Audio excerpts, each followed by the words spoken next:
seconds or so, or a minute, just as people log into the system.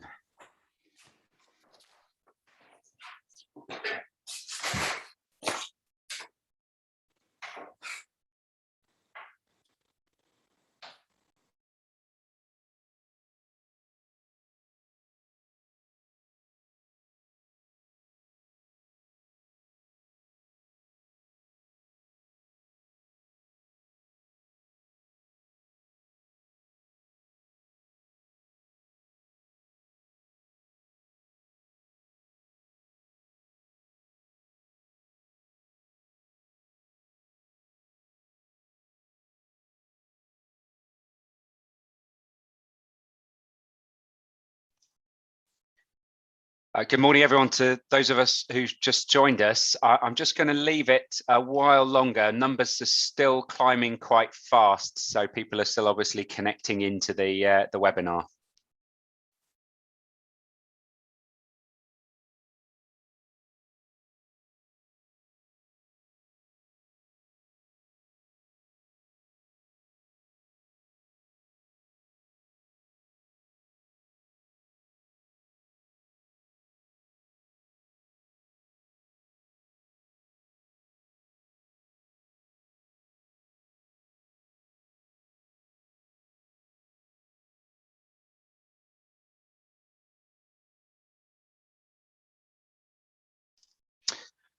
Okay, good morning. I think numbers have sort of plateaued, so I think we're good to start. For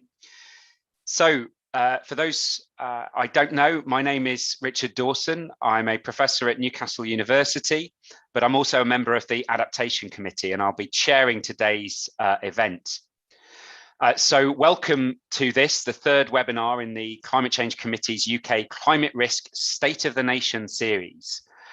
This series is all about unpacking and explaining in more detail some of the key risks identified in the technical report and advice reports prepared by the UK Independent Assessment of UK Climate Risk. So throughout this series, we're pulling out some key sectors exposed to priority risks and looking at some of the key challenges raised by this assessment. So what we're going to cover today is first, we're going to have a presentation that covers the infrastructure chapter of the third UK Climate Change Risk Assessment. And this is going to be given by one of the lead authors of the chapter, David Jaroszewski, who is a research fellow in weather and climate resilience in the School of Geography, Earth and Environmental Sciences at the University of Birmingham. We're then going to hear from Cara Labuschagne, who's a senior analyst at the Secretariat in the Adaptation Committee, who will present a summary of our advice report that the Climate Change Committee produced following the technical report produced by experts like David. And then after the presentations, we have a response from John Dora, who has a long and eminent industrial background and now visiting professor at the University of Surrey and an international expert on climate change adaptation standards and infrastructure asset management. We've got a longer than usual seminar here, so we've allowed plenty of time for Q&A. And if you're joining through Zoom, then please do submit your questions in the Q&A box. And indeed, you can upvote those questions that you want to explore and encourage the panel to explore in more detail. So without further ado, I'm going to hand over to David, who's going to kick things off. Okay, thanks, Richard. Okay, so good morning and thanks for joining us today. And it's really great to see so many people on the call.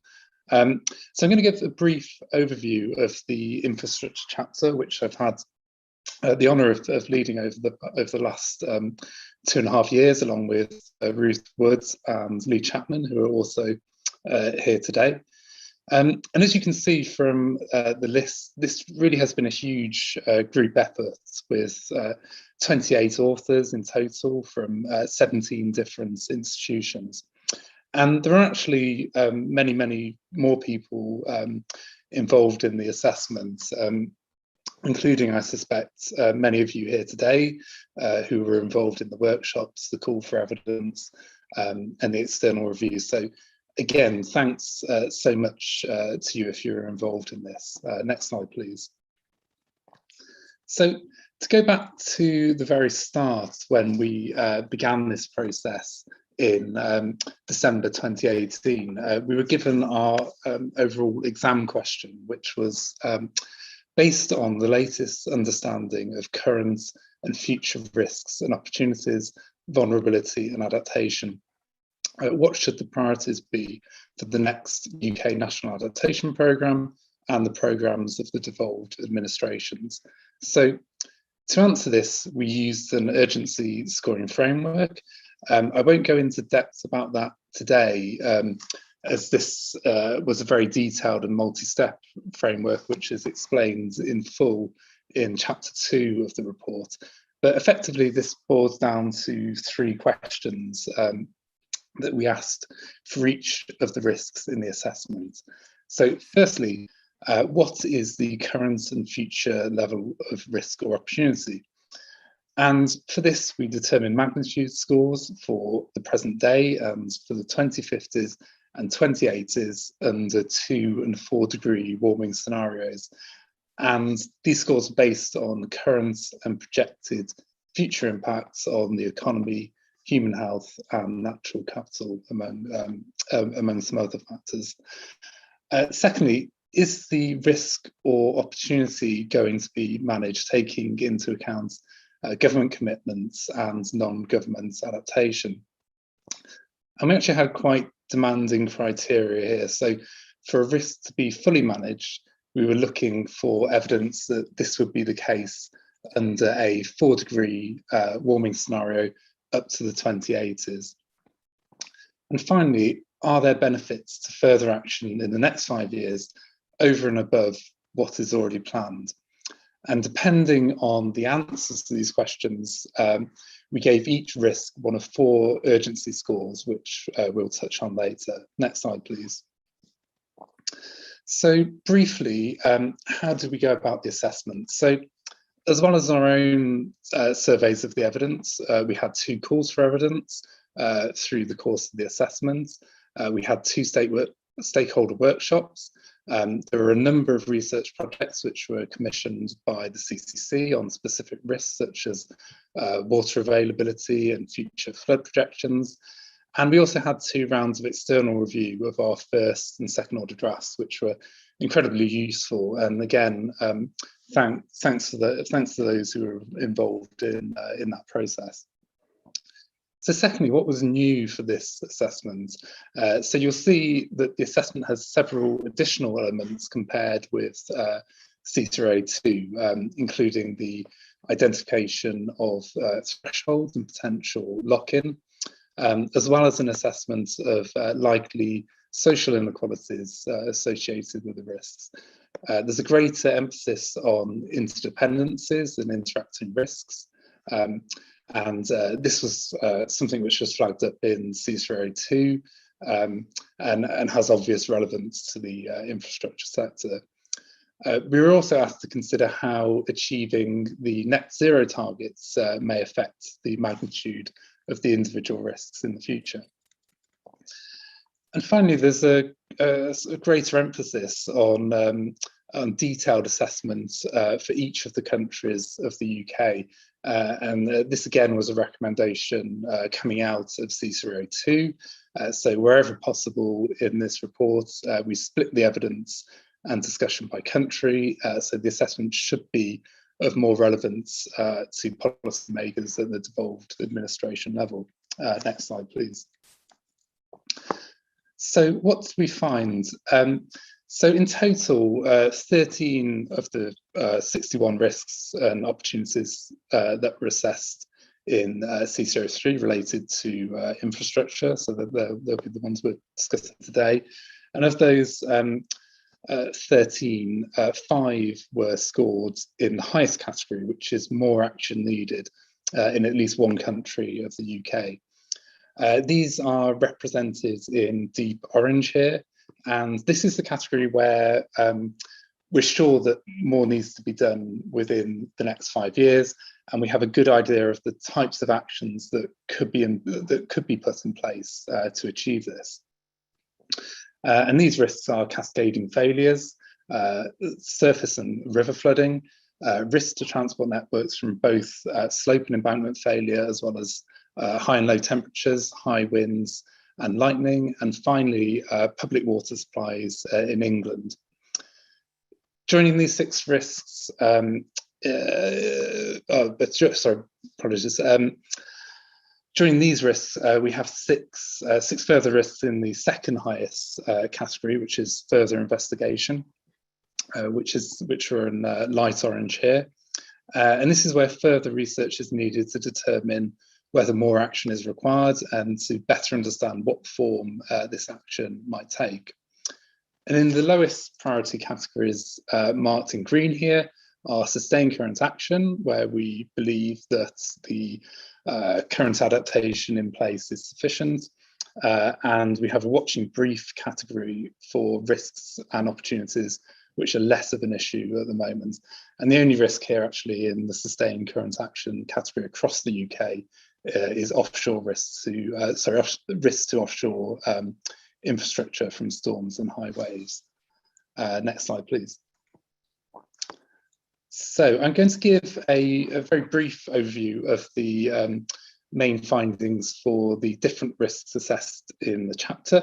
And we have grouped some of these risks together to cover as much ground as possible. So 2 of the highest profile risks in the assessment relate to surface and river flooding, as well as coastal flooding and erosion. So during this period, we had notable events such as the storms Ciara and Dennis, and we actually have quite detailed quantified evidence on the monetary impacts of previous events like these, such as storms Desmond, Eva and Frank from winter 2015-2016. We were aided in our assessment here by future flooding projections produced by Paul Sayers Consulting on behalf of the CCC, which included different warming pathways as well as adaptation and population scenarios. And the projections indicate that all infrastructure types in the analysis will continue to face an increased risk from surface water flooding, even under the most ambitious adaptation scenarios modelled for C03. Projections of risk from river flooding are more mixed, with railway lines and stations continuing to be increasingly exposed, although the risk of fluvial flooding reduces for energy and water infrastructure assets. And similar analysis for coastal flooding was also included in the study. The judgment that risk is only being partially managed for both risks reflects the evidence indicating that while progress on flood defences has been made, this is not enough to fully manage the risk. So, for instance, the electricity transmission and distribution network was deemed to have made the most progress in systematically assessing flood risk by developing cross-industry technical standards for managing current and future flood risk and identifying critical assets at high levels of risk. But these approaches are not yet widespread. Next slide, please. So overall, we have 4 risks which deal with transport specifically. Just to touch on the 2 transport risks in the highest urgency category. Firstly, we have risk to transport networks from slope and embankment failure. In summary, our assessment noted that increased incidence of high rainfall combined with preceding periods of desiccation are expected to lead to an increase in incidence of slope failure. And this presents a huge challenge due to the length of the engineered transport assets in the UK, along with the fact that older, less well compacted assets, such as those supporting the rail network, are deteriorating at a faster rate than newer assets. And clearly, the tragic events near Stonehaven in August 2020 has brought a lot of attention to this issue and led Network Rail to commission both the Earthworks Management Task Force led by Lord Mayor, as well as the Weather Advisory Task Force led by Dame Slingo, both of which have now reported. And we also noted in our assessment that slope failures in coal tips is a specific risk for Wales. Next slide, please. The other transport risk to be scored as requiring more action is risks from high and low temperatures, high winds and lightning. High temperatures can lead to a number of impacts on the transport system, including buckling of rail lines, line sag, wildfires and damage to bridges and pavements, among others. One piece of research I'd like to draw attention to here, which I think highlights the benefits of mitigation, is a study led by Nigel Arnell, who looked at a range of policy relevance indicators for a number of different sectors. So this applied, there's actually quite a lot of information across the chapters here. In this case, we have the projected number of annual days over 26 degrees in England under 2 and 4 degree warming scenarios. And here the 26 degree figure relates to empirical evidence of increased risk of railway asset failure above this temperature.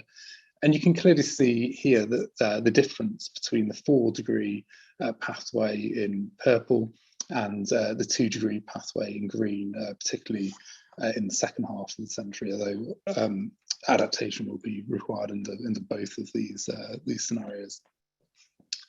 So looking at high winds, these can lead to impacts such as debris on the line, closure of bridges and the suspension of port operations, and lightning strikes on railways can damage electronic equipment and can cause line-side fires. And we know that temperatures and heat waves, high temperatures and heat waves are projected to become more frequent, but there's still uncertainty about future projections for wind and lightning. Next slide, please. So we had 4 risks which deal primarily with energy. And here we've highlighted risks to energy from high and low temperatures, high winds and lightning. So lightning can lead to power cuts, such as those witnessed in England and Wales in August 2019, which affected over 1 million electricity customers and caused wide-ranging knock-on impacts to transport, health and the water sector. Although I must say that the specific nature of this event in the industry was extremely rare and unusual, but it does demonstrate the potential for cascade failures from the energy sector. High temperatures also lead to a number of impacts affecting the efficiency of generating, transmitting and distributing energy, as well as direct impacts on infrastructure, such as causing power lines to sag and other faults on the electricity network. And wind is both a resource for generation, but also a hazard, with high winds and wind-blown debris causing damage to power lines and generators. Again, while we know that higher temperatures and heat waves are projected to become more frequent, there's still uncertainty around future wind speeds, storm tracks and lightning. Additionally, future risks related to the energy sector are also influenced by the future profile and energy demand, the profile of energy demand and supply, and the nature of the transmission, distribution and generating infrastructure. So this is a particular risk which will be very much influenced by the way in which we seek to achieve our net zero targets, and we'll talk a bit more about that later. Next slide, please.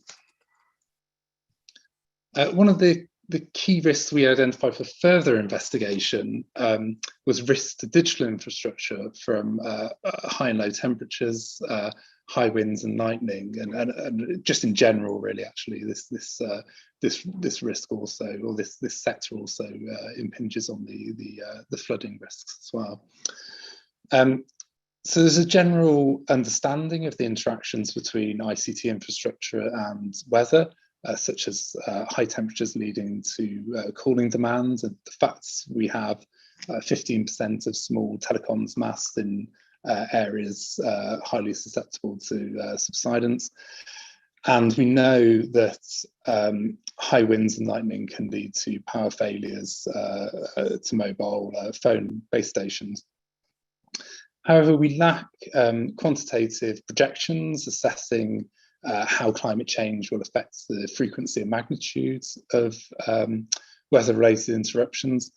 And this makes it difficult to assess the exact level of risk to the sector. And this partly stems from the fact that key asset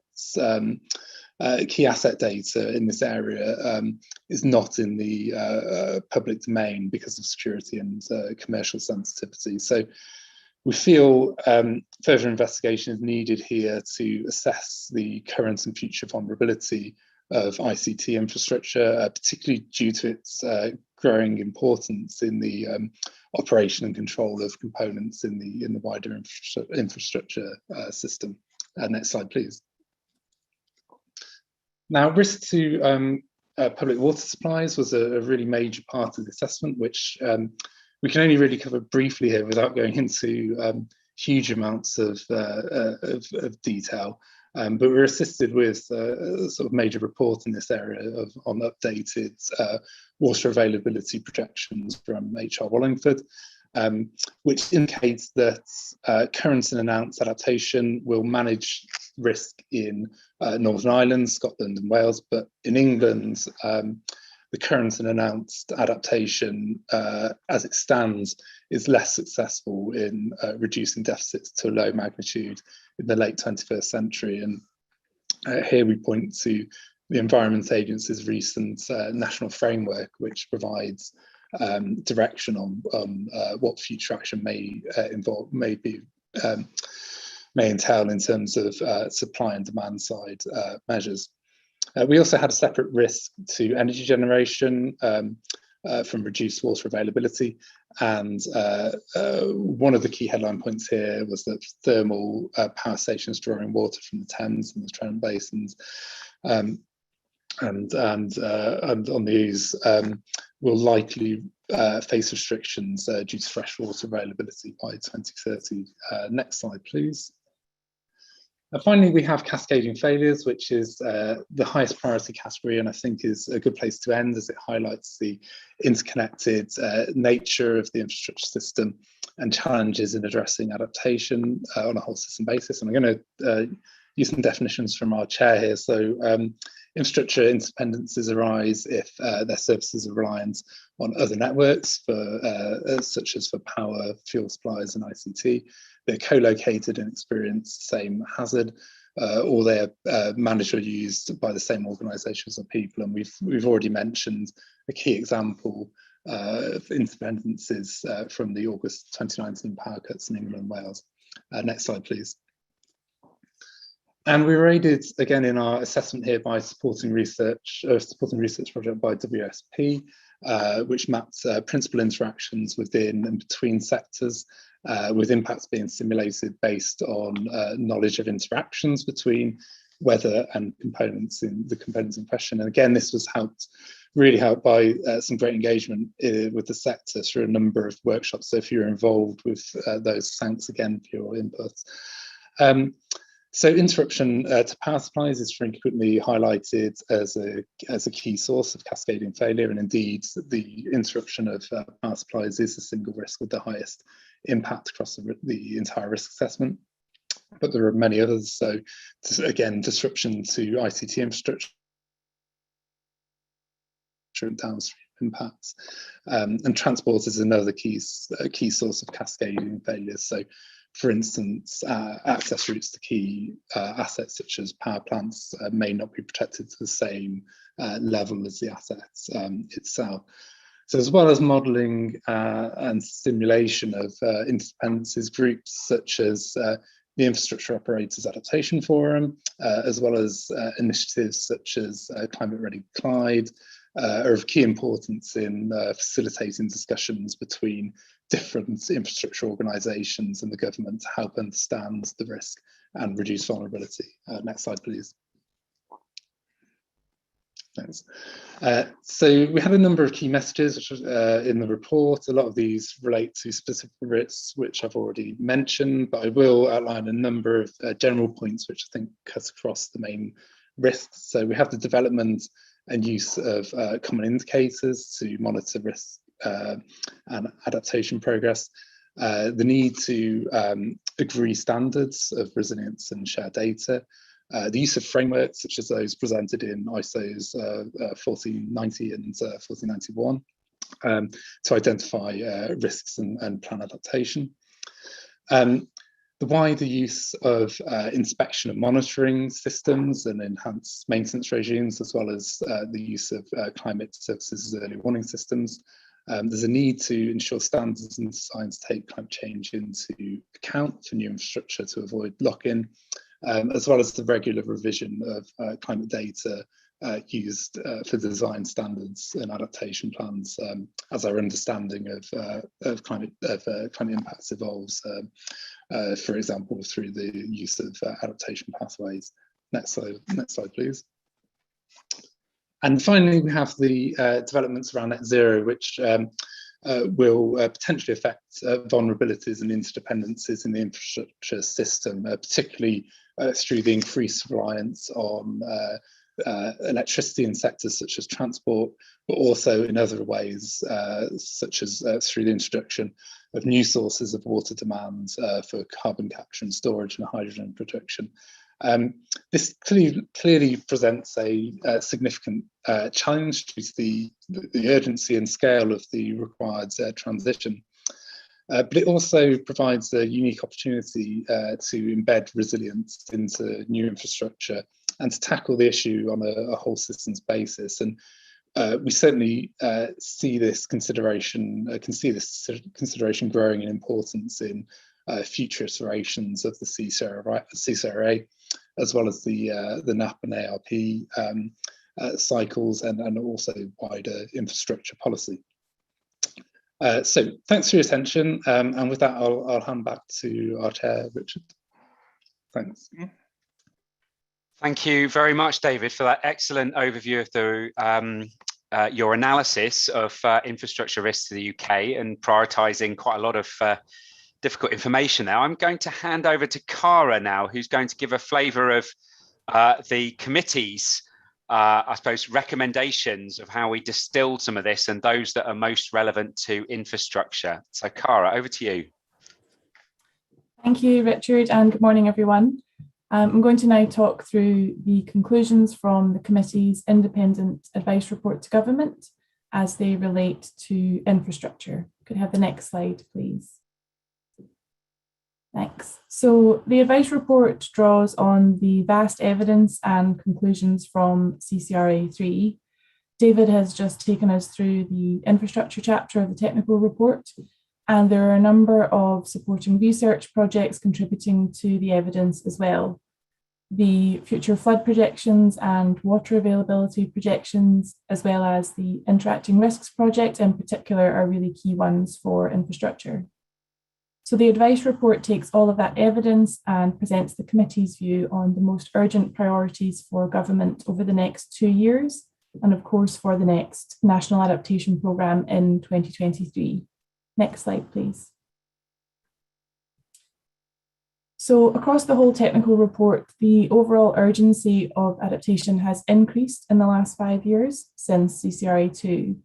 And as David mentioned, for infrastructure, 12 of the 13 infrastructure risks now require more action or further investigation in at least one of the 4 countries in the UK. Compared to the previous assessment 5 years ago, the risks to infrastructure that have become more urgent across the UK as a whole are risks to subterranean and surface infrastructure from subsidence, and risks to transport and digital from extreme weather events. In England, risks to energy generation from reduced water availability have been given a higher urgency score this time, and risks to hydroelectric generation from lower high river flows are also rated as requiring further investigation in all UK countries except Northern Ireland. Now, the rationale for this increasing urgency varies across the risks, and David has taken us through a lot of that, but there are two key reasons overall why the gap has widened across the assessment.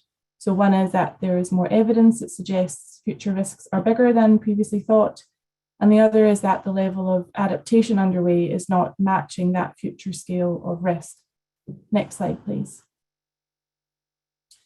So because the technical report identifies 54 climate risks and opportunities with high urgency scores and 61 risks in total, the committee was asked by government to identify the most urgent areas for action now. So in our advice to government, the committee has identified these top 8 risk areas where urgent action is needed in the next 2 years. And this prioritisation is based not only on the urgency scores in the technical report, but the committee has also considered where the biggest gaps are in UK adaptation planning and where there are opportunities to integrate adaptation into forthcoming policy commitments, as well as the need to avoid locking in poor planning in longer term policy decisions. So the key risk area in the top 8 that relates to infrastructure is risks from climate-related failure of the power sector, but also relevant are climate-related disruptions to supply chains and distribution networks and the role of infrastructure in that. So I'm going to talk a little bit about these 2 risk areas and why the committee has identified these as requiring urgent action in the next 2 years. Next slide, please. So David has already highlighted the increasing risks to energy infrastructure from climate change, and these are risks to the operation of individual generation facilities as well as systemic risks to the operation of the network. And with infrastructure networks being inherently interdependent and electricity playing an increasingly important role in the shift to a net zero economy, the need for a climate resilient electricity supply will become even more vital. So today, I believe approximately 20% of energy use is electricity, but by 2050, this could be nearer to 70%. And we will rely on a single source of energy for major activities and critical services such as heating, cooking, and transport. So we know there will be huge growth in investment in electricity generation and expansion of the distribution grid in the short to medium term, which presents an opportunity to embed climate resilience into the power system during that development and scaling up. The committee has highlighted this as an important area for action due to the crucial role of the electricity system in delivering on net zero and due to a number of relevant policy developments. So we have the ongoing implementation of the National Infrastructure Strategy and the 2020 Energy White Paper. We've also got the highly anticipated net zero strategy, as well as the National Resilience Strategy, currently under development and I believe due to be published in the first half of next year. So these are some really key policies where we can embed climate resilience. And with the UK Infrastructure Bank now in operation, we're expecting to see significant investment into regional and local infrastructure that will be resilient to future climate risks in the risk assessment. So it's really crucial that we are investing in infrastructure that will be resilient to those future risks and that we don't lock in poor decisions which create additional costs or irreversible change in the future. Just briefly on adaptation actions, there are a range of adaptation actions for the power sector, including more resilient design standards, use of nature-based solutions such as natural flood management, and decreasing resource consumption. And these are explored further in the risk assessment in more detail. Next slide, please. The other priority risk area the committee has identified relating to infrastructure is risks to supplies of food, goods, and vital services due to climate-related disruption to supply chains and distribution networks. Infrastructure, of course, plays a crucial role in supply chains, particularly with dependencies on transport networks, power, and the digital and ICT sector. And with the increasing electrification of transport systems, the need to understand and manage these dependencies and interdependencies becomes more pressing. As we've heard from David, the authors of the technical report have given the highest urgency scores to some of the risks in this area, so risks to infrastructure networks from interdependencies, as well as risks from flooding and risks to transport networks from slope and embankment failure. So all of these risks will have an impact on supply chain resilience and the operation of distribution networks. Later sessions in this webinar series will, particularly the sessions on business and international risks to the UK, will look at risks to supply chains more broadly. But from an infrastructure perspective, there are a number of adaptation actions identified in the risk assessment. So we need a better understanding of interdependencies with electricity networks and the digital sector. And the risk assessment has confirmed that interdependencies remain a key challenge in the infrastructure space. Reporting is a really strong mechanism to understand interdependencies and identify what actions are being taken by infrastructure operators to manage these risks. And of course, we have the adaptation reporting power under the Climate Change Act. And the committee would like to see a move to mandatory reporting on adaptation that is better aligned with the policy cycle for CCRA and the National Adaptation Programme. The timing of the latest round of reporting has meant that only a few of these reports were available to inform the risk assessment. So there's a real gap in information there, which could give us a much better picture of the preparedness of key infrastructure sectors. We're pleased to see that the government has accepted the National Infrastructure Commission recommendation for resilience standards for critical national infrastructure sectors. And I believe that's going to be incorporated in the work supporting the National Resilience Strategy next year. And again, that's a key policy development which must incorporate these climate risks. There are, of course, also non-government interventions, so actions businesses can take to build supply chain resilience, including investing in infrastructure that's resilient to future climate risks, as well as supply chain diversification. And like I said, this will be discussed further in our business webinar in early October. Next slide, please. So just to finish then, the committee has drawn out these 10 principles for effective adaptation, and I've touched on some of these already. So some of these principles are about good long-term planning, such as integrating adaptation into other policies, planning for 2 and 4 degree warming levels, preparing for unpredictable extremes, and understanding interdependencies. And others are about making good decisions that maximize benefits over costs, including avoiding lock-in, where decisions that are made now create additional costs or irreversible change in the future. And while these principles are defined with national adaptation planning in mind, they also apply at a local and organisational level as well. Thank you, Richard. I'll leave it there. Perfect. Thank you very much, Cara, for that. So it's a great pleasure to hand over to John Dora briefly, who's just going to give some preliminary responses and provide a different flavour from outside the participation, if you like, direct participation in writing these reports. Thank you, Richard. It's really an honour to be here to give these reflections on what is a huge amount of work that's covered many aspects of adaptation across infrastructure quite comprehensively. But I'm thinking about 2 or 3 different themes here, and one of which is the urgency. I've been working in the adaptation field for about 20 years now in transport and in flood risk management mainly. And around about 10 years ago, we set up the UK's Infrastructure Operators Adaptation Forum. And in the past 10 years, we've seen, or 5 years, we've seen a rapid change in extreme weather impacts across the globe. And there is a huge urgency now to get to grips with both mitigation, but particularly with adaptation, because we need to make society much more resilient to the future climate. And we need to do that urgently. So this set of findings is really helpful because it brings out some of these priorities.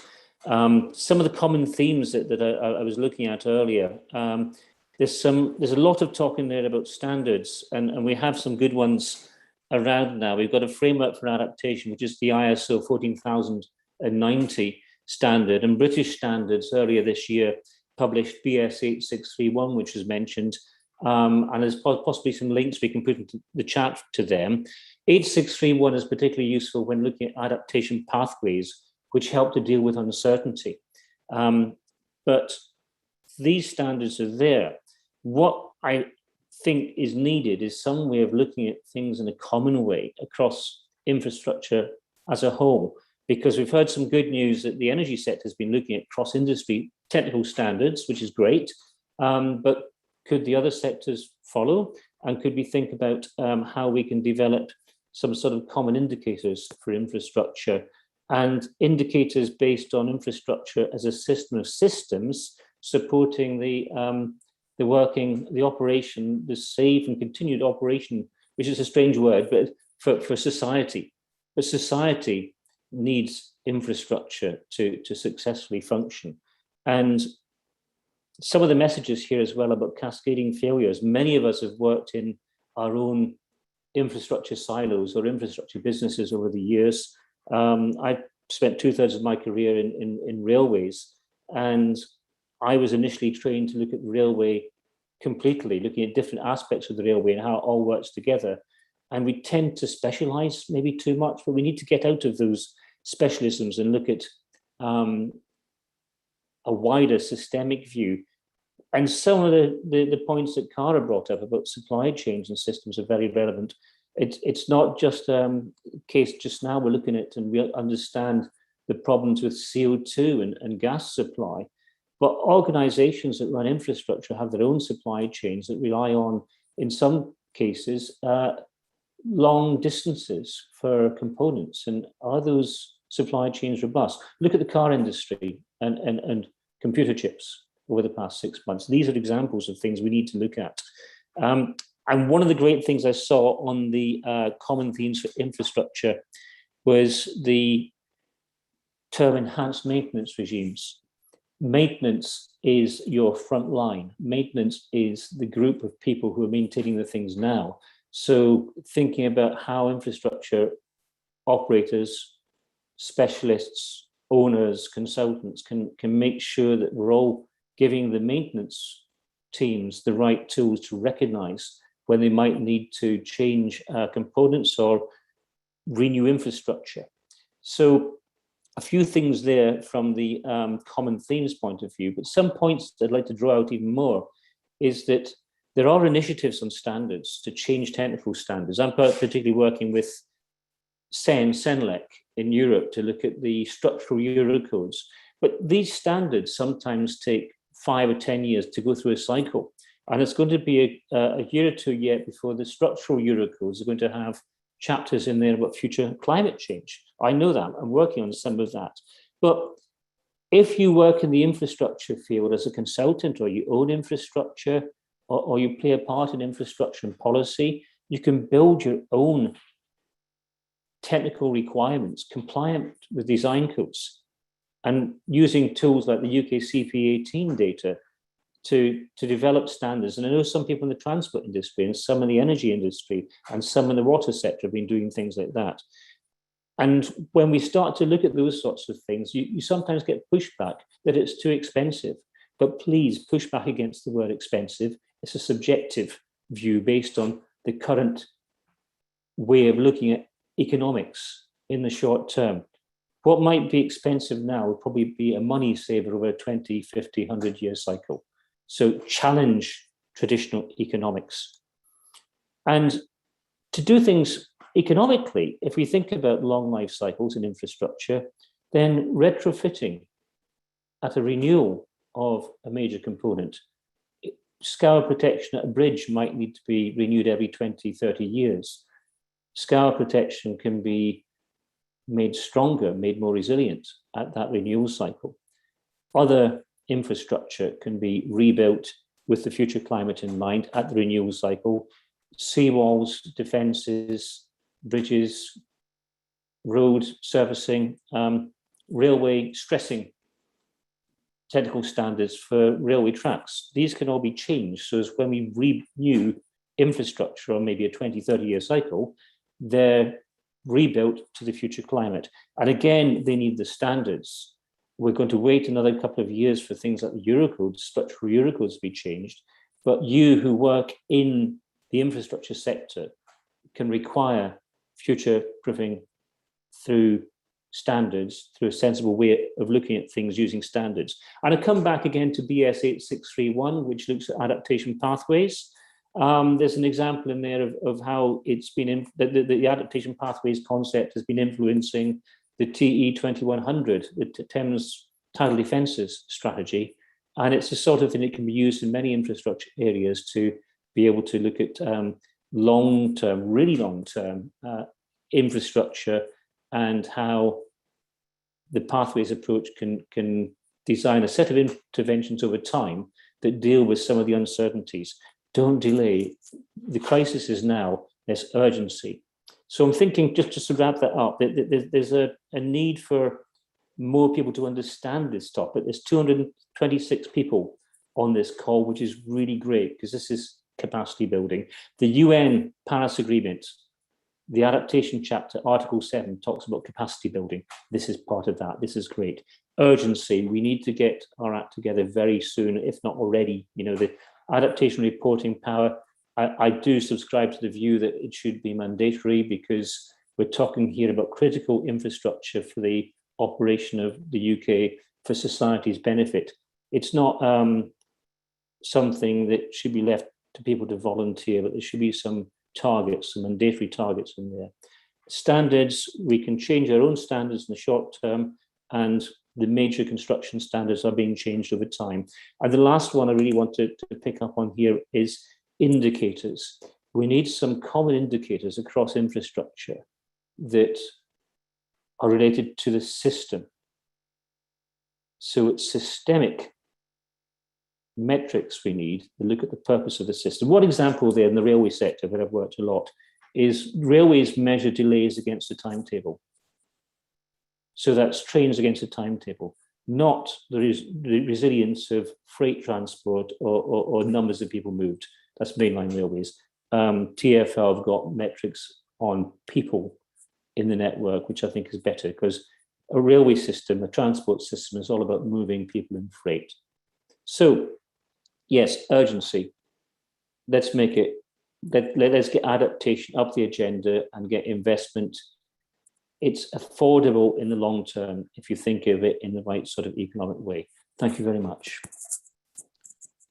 Thanks very much, John. So we've now got time to kind of embark upon our question and answer session. It's great to see a number of questions already appearing in the chat, and please keep upvoting by clicking on the thumbs up if you want to see that question move to the top of that list, although I will be a little bit selective and use that sort of chair's prerogative to move around the list as well, to keep the conversation broad. Joining David, John and Cara on the panel are Ruth Wood and Lee Chapman, both who were lead authors of the infrastructure technical chapter for the third climate change risk assessment. So Ruth is a senior lecturer at the University of Manchester and a member of the Tyndall Centre for Climate Change Research and Centre for Climate Change and Social Transition. So welcome, Ruth.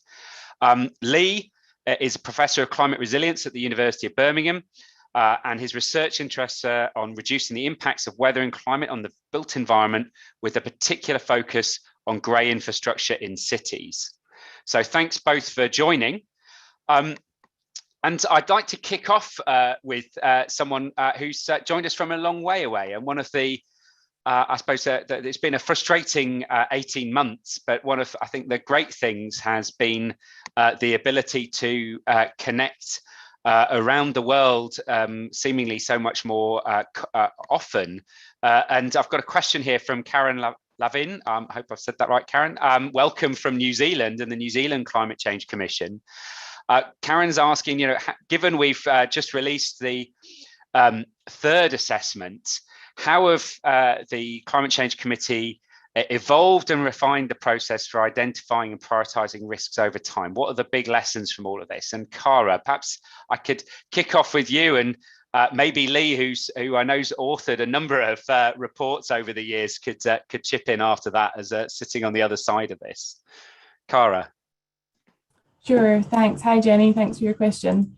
So this is my first CCRA that I've been involved in at the CCC. So yeah, the authors might like to chip in as well. But I guess just thinking about the overall framework that we have. So we have a statutory 5-yearly cycle of UK climate change risk assessments. And that's followed by the national adaptation programmes that we have for each of the 4 UK nations. And the idea of the cycle is that each cycle leads into the next, so that the learning and experience and the adaptation action can feed through and result in that progress over time. And a key part of that is the adaptation reporting power as well, which I mentioned briefly. So that has its own strategy, which is developed over time and is now encouraging individual organisations to report on interdependencies and is identifying which risks different sectors should be reporting on. So all of that helps to improve obviously the information, the evidence base that can feed into the cycle. There are a few issues that I've mentioned with timing, but overall I think it's a well-established process. I think thinking about CCRA in particular, I believe one thing that's helped is we've had a bigger budget this time, and also some specific developments that we've made to make it more robust this time. Some of the topics that David touched on, so incorporating the consideration of thresholds, so understanding where these exist and how often they may occur in the future. So that's helped to give, I think, a more involved picture of the size of the risks. Also considering lock-in for each of the risks and the need to take that early adaptation action. Also, I would say the Interacting Risks project has really helped make this a more robust assessment this time. So a specific research project looking at the interactions across the risks in the different sectors, and as well bringing in the net zero angle as well. So I think overall it's just a much broader assessment of risk and a much broader picture of where we are and where we need to be. I'm not sure if others might like to add to that as well. So shall I come in? Yeah. Well, hi everyone. Nice to see so many attendees on the call. As Richard has just alluded to, I've been involved in this right from the start. So we've had 3 climate change risk assessments in the UK, and I've done CCRA 1, 2, and 3. I might retire soon. I don't think I'm quite old enough yet. Interesting about this distilling the risks down and funneling them down to a smaller number. I do remember back on CCRA 1, we actually started with over 700 risks, if my memory serves me right, which you can imagine is quite a cumbersome thing to deal with. And we've certainly been through a process of refining them as we've moved down through the risk assessments. And it's interesting, as the methodology gets more complicated with each risk assessment we do, which we've kind of talked about today, that number of risks does get smaller as we realise where the urgency really is. And this is all about urgency in action. It's about focusing on the risks where we can make the biggest difference in the shortest timescales, whilst keeping that eye on what's going to come and get us down the line. So the risks we've used in CCRA 3 are pretty much just an evolution of CCRA 2, where we really distill the number of risks down to a smaller number.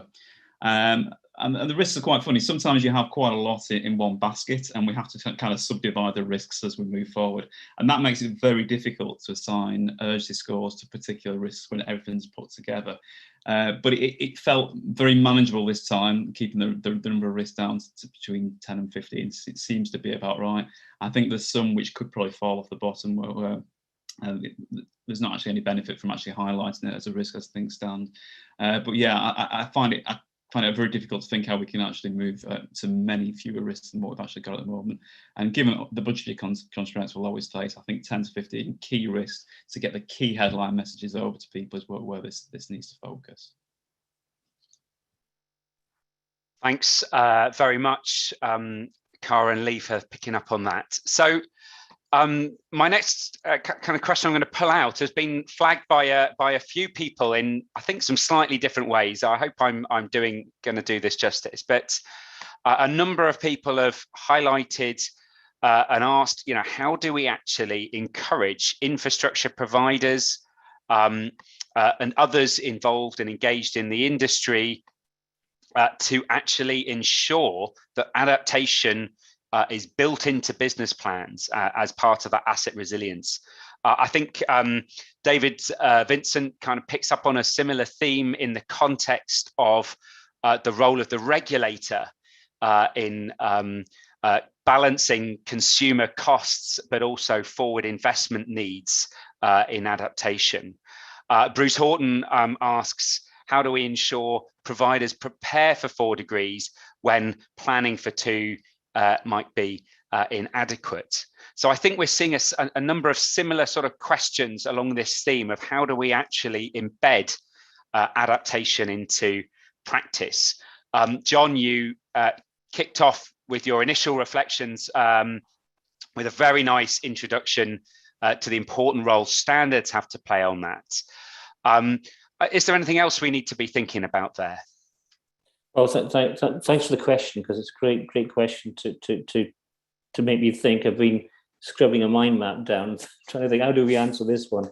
It's a great thing to ask, because one of the things I've realized over the years is you've got to look at the number of players in the infrastructure sector who actually influences what infrastructure owners, operators, maintainers do.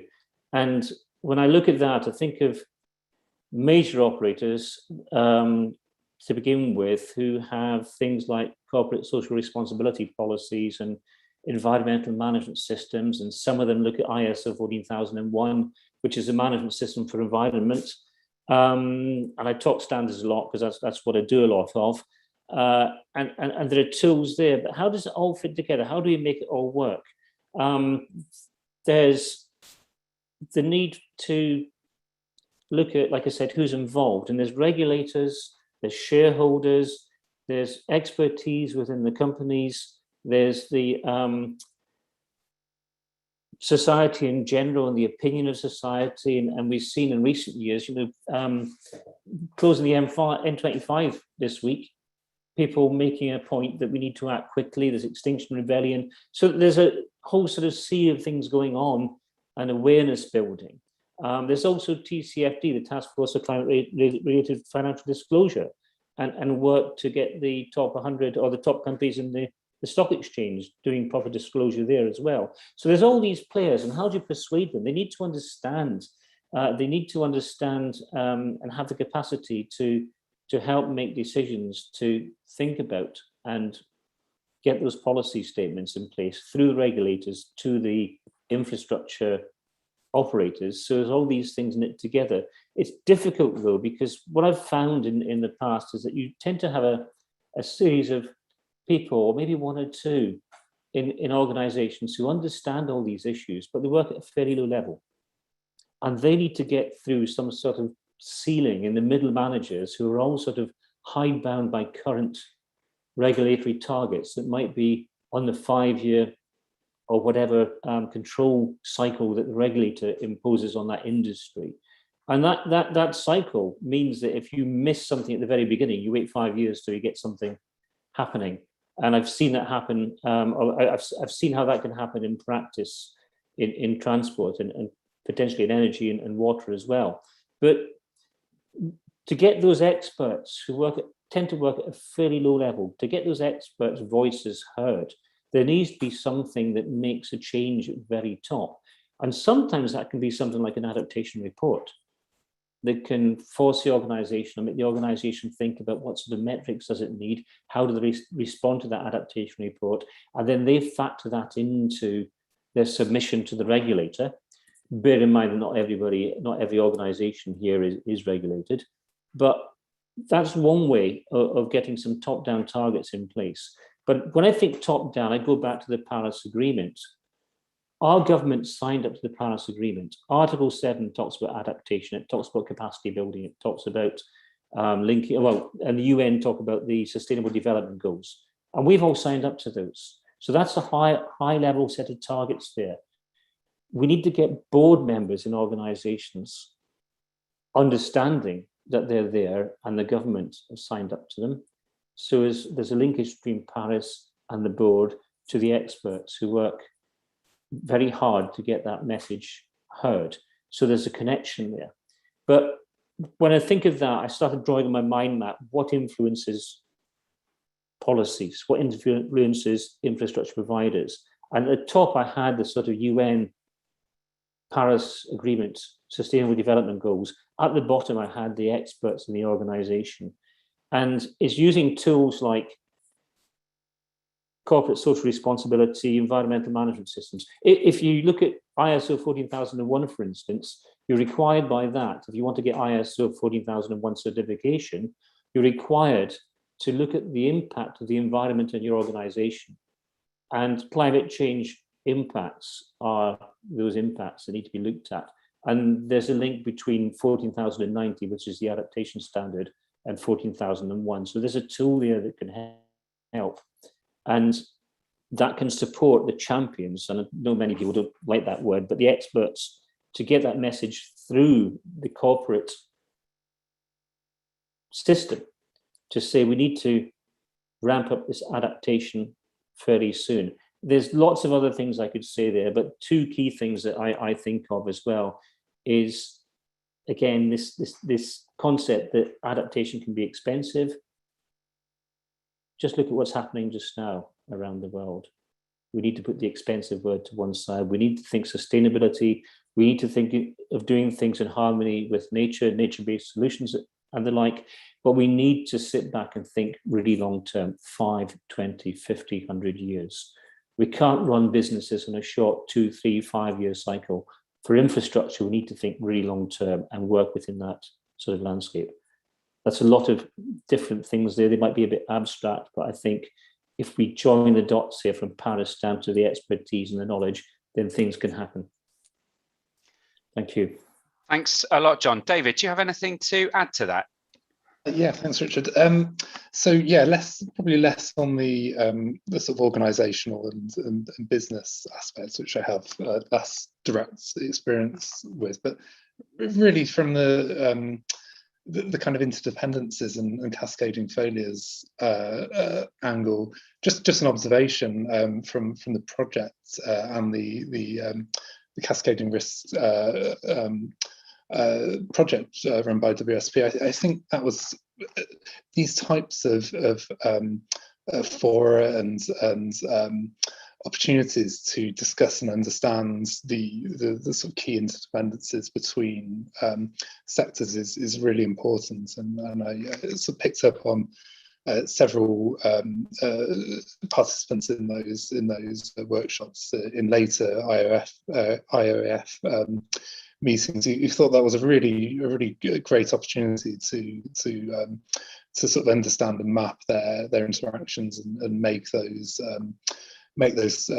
connections between organisations. And I think this is obviously going to be increasingly important with net zero and the sort of rapid changes around that. So from my own background in transport, obviously we look at these sort of key revolutions or epochs where we had the introduction of railways and roads, and obviously this is the first sort of major development perhaps in the infrastructure system where we do have the resources of climate projections and modelling capabilities to actually sort of understand the risks to the sectors themselves, but also the interactions between sectors.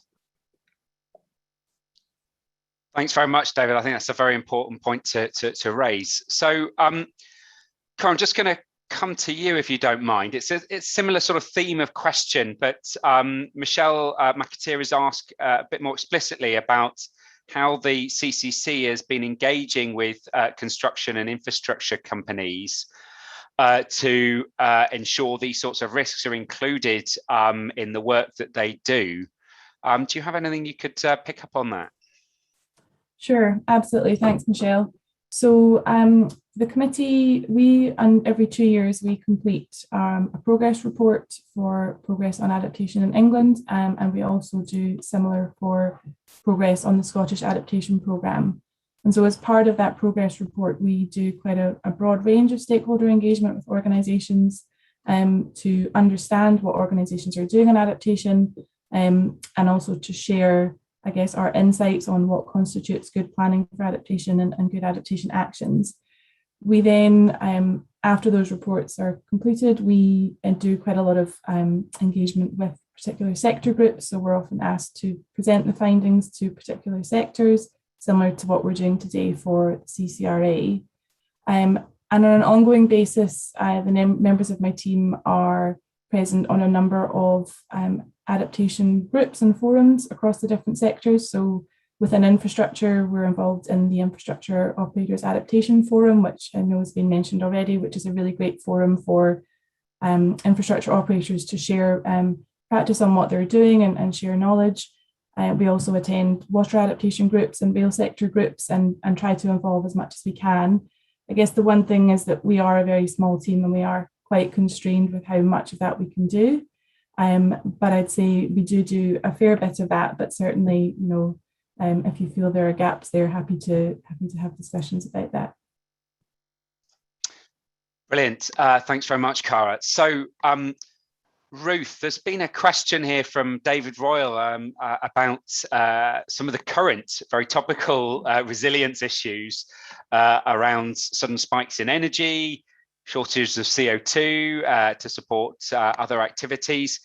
Are there some sort of general lessons from the risk assessment for perhaps non-climate impacts related risks, but obviously there's a very close tie and relationship between both of those and climate change? Thanks, Rich, and thanks for a brilliant question. It is indeed very topical at the moment. I guess climate change risks are only one of the risks that the energy sector is facing, and obviously more broadly that the country is facing.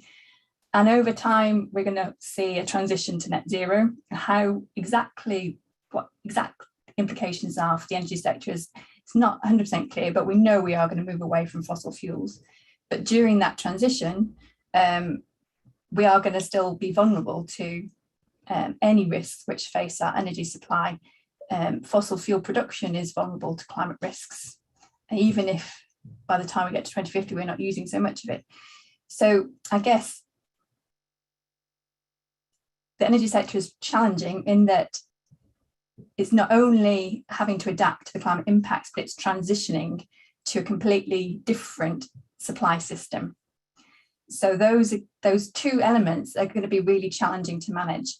And I guess from the risk assessment, we've seen how useful it is to be able to really map out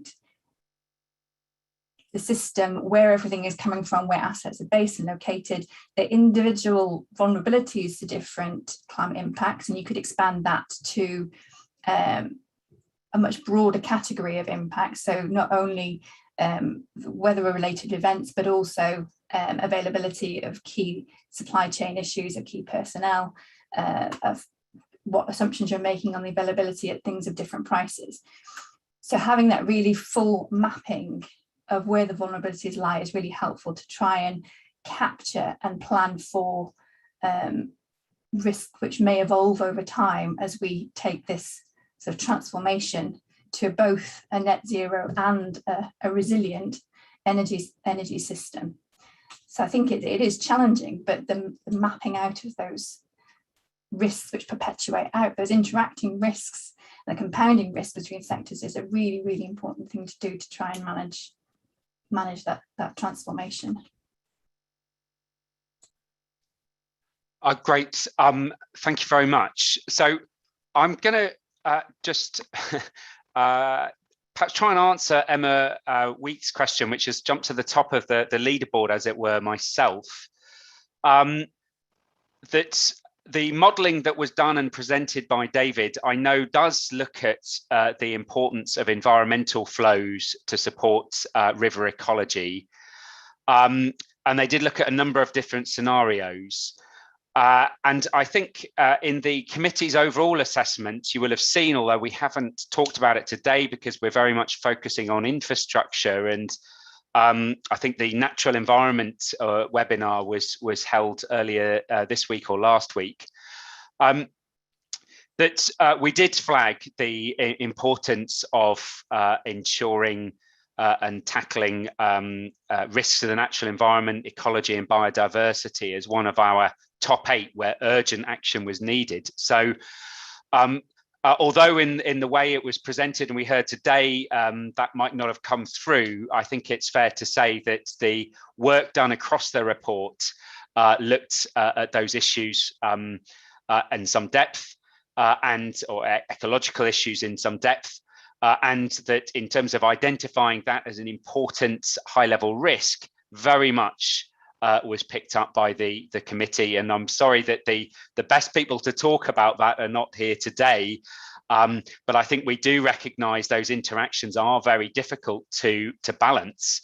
And I don't know whether any of the chapter authors would like to say anything about some of the interdependencies between water, energy, and environment that were flagged, or whether that's perhaps beyond this. I mean, Lee, you've seen a few of these over the years.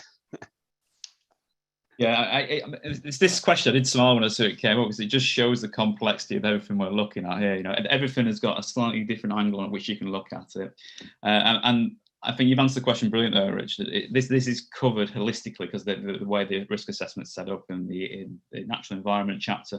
And really the beauty of this risk assessment was just the interactive risks project, which was commissioned, which really did start to draw all this together.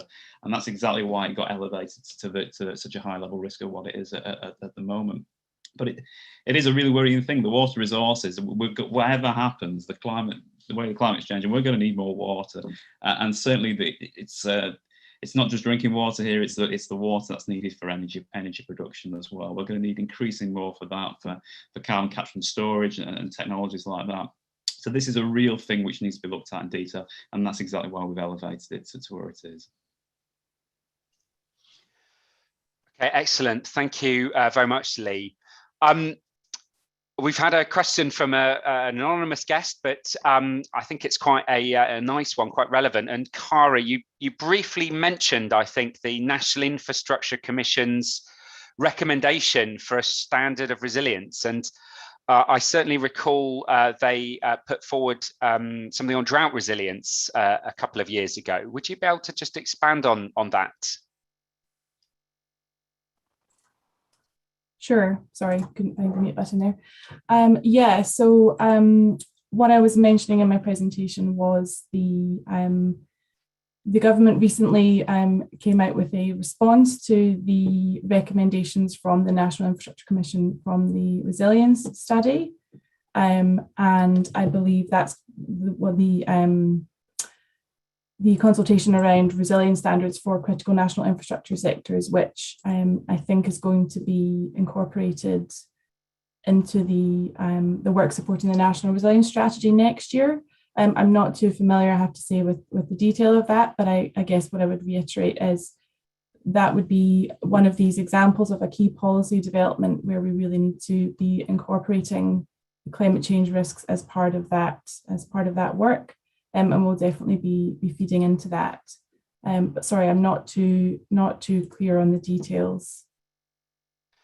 Well, yeah, I think they're still emerging, and as David points out, the National Resilience Strategy call for evidence is still open. So I think if people have got an interest in that, I would very much encourage them to submit in the next something in the next 5 days. Now, there's a couple of questions around ICT. Philippa asks about some specific issues related to international ICT connections, and Una is concerned that we weren't able to get as much data as we would have liked on ICT. And I suppose there is, of course, a need to balance understanding risks, but also other sort of climate risks versus security risks and so on.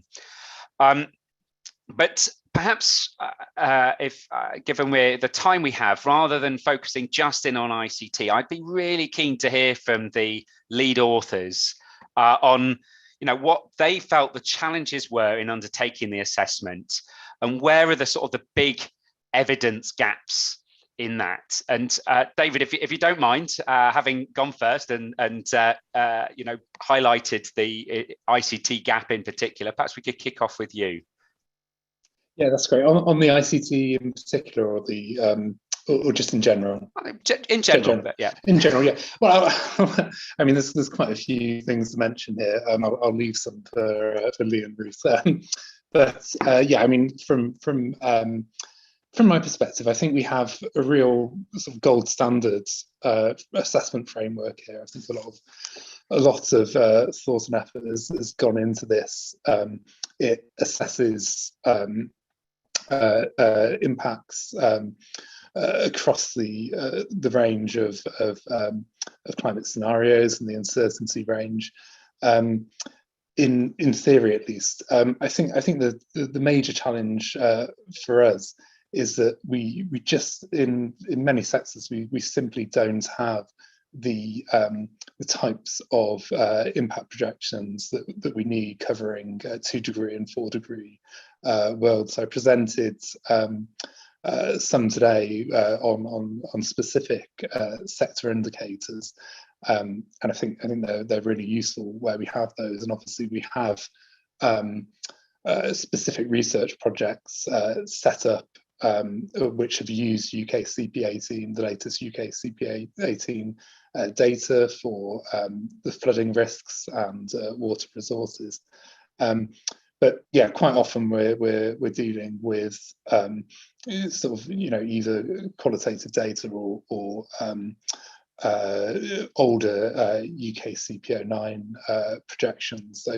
So I think that's probably the area that needs the most sustained action. I think the framework is there, and I think it's a a state-of-the-art, world-leading framework, but we're not quite there yet with the with the projections, and obviously in some cases such as ICT, I mean there's a lot of ground to make up, I think, for various reasons.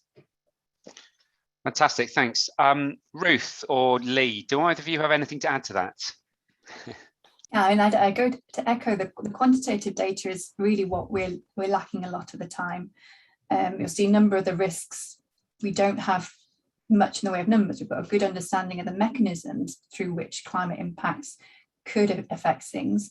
So I saw one of the questions about subsidence in mine workings, and that's one of the risks that we highlighted. There's not, although we have a good understanding of the mechanism, we don't have any data on how climate change will affect the frequency or severity of that sort of impact.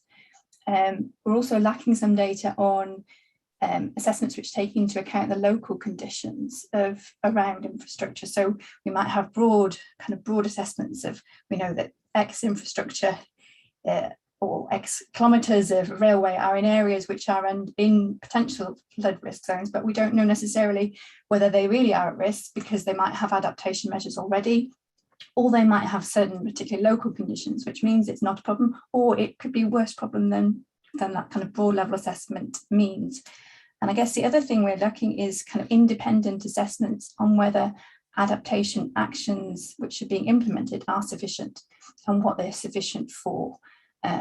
So our assessment looked at whether we're adapting to kind of the 4-degree world, but kind of assessing whether those adaptation actions which are being taken are sufficient for a 2-degree by 2050, by 2080. Do those adaptation actions use central climate forecasts? Do they use the latest UK CP18 data, or are they slightly older? So we've really not quite got a handle on how to obtain data or where to get independent assessments of, are those adaptation measures enough and sufficient? Thanks very much, Ruth. Perhaps Lee, if you could follow on from that and maybe just give some quick thoughts about the suitability of the adaptation reporting power submissions to help support our knowledge about the sufficiency of adaptation actions. You've almost taken the words out of my mouth there. Yeah, I mean, it's certainly the hardest part of the risk assessment. We've talked about the science there. We're all scientists. We've got a reasonable handle on that. And yes, we know where the gaps are from being scientists. As far as the adaptation questions is what's been done and what could really make a difference over the next 5 years. There was just so much gaps for us to actually deal with there, and getting that sort of material out of the published literature is very, very challenging. And the biggest challenge we had in this risk assessment was the adaptation reporting power, which used to be the mandatory requirement for operators to report on what they were doing for adaptation. The cycles aren't lined up no more. So basically every risk assessment, we don't have a roundabout adaptation reporting power, which we can refer back to. In theory, that's got the answers to so many of the questions that we've got. So getting that line back up is one thing that we really need to do. And the other thing is it's not mandatory no more. And we really need to encourage people to do this. So we've got this information for the next risk assessment.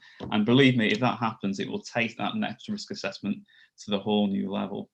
And just to bring that back to the ICT questions originally, if we had ARP reports from ICT, then a lot of the confidential things that we can't, reports that we can't get to assist in the risk assessment, they would be covered in that kind of report. So I think it really would have helped us with that risk as well. So I think I've put the flag in the sand there, what needs to be done. There's a few heads nodding on the screen as well around me. So back to you. Thanks very much, Lee. I mean, Cara, perhaps you could just say a little bit about what the CCC are looking at in terms of ARPs, but also pick up on our latest progress report on ICT as well. Sure, yeah. So just on the ARP, so we have been asked by DEFRA to undertake an evaluation of the third round of adaptation reports. So we'll be doing that early next year, and that's an opportunity to review both what the reports are telling us about the preparedness of the sectors and the effectiveness of adaptation actions, but also to look more broadly at the effectiveness of the statutory framework and some of the issues that we've been talking about today in terms of the misalignment of timing and things. So yeah, watch this space for that one. Just I guess to say briefly on the telecoms and the ICT sector, just to note what kind of summarize what we assessed in our latest progress report on adaptation. So I guess to acknowledge that it is tricky, there is a lack of information, but the nature of the sector means a lot of the information, there's sensitivities as well around resilience or perhaps gaps in resilience. So that I think is a contributing factor. And there isn't that overall kind of sector-wide level of resilience planning. And we did make a recommendation in that report that the NIC recommended resilience standards should incorporate requirements for digital infrastructure operators to assess climate risks under both 2 and 4 degree scenarios, also to consider interdependencies with other critical infrastructure, and to set out actions that they're taking to reduce risk and monitor progress as well. Fantastic, thank you, Cara. So John, perhaps a kind of a last word from you on this.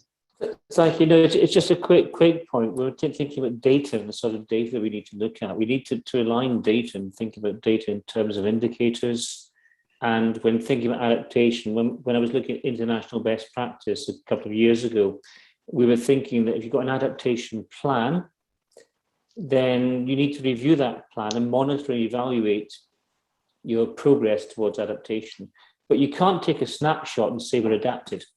So the indicators need to show some form of, or need to be related to some form of trajectory over the long term.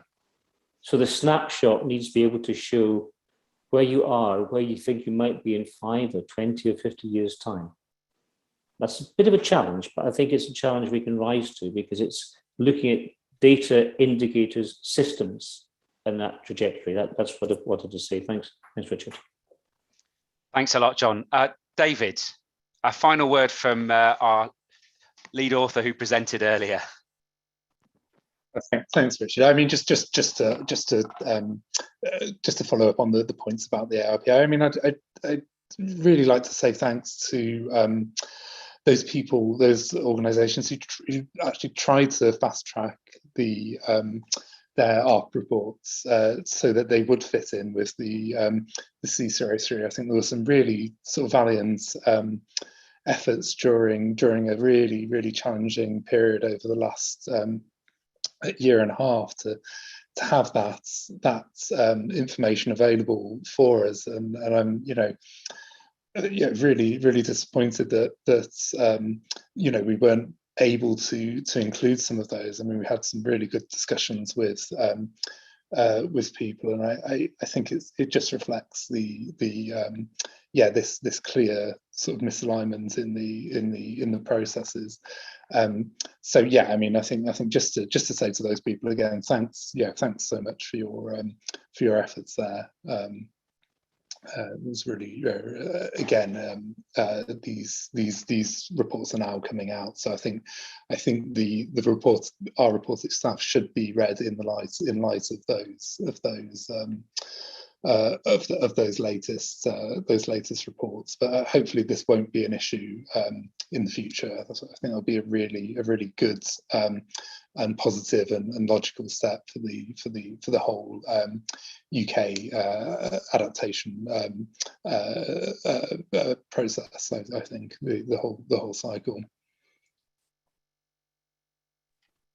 Thank you very much for that, David and John. So one of the questions that appeared was just around what are the next steps post CCRA 3.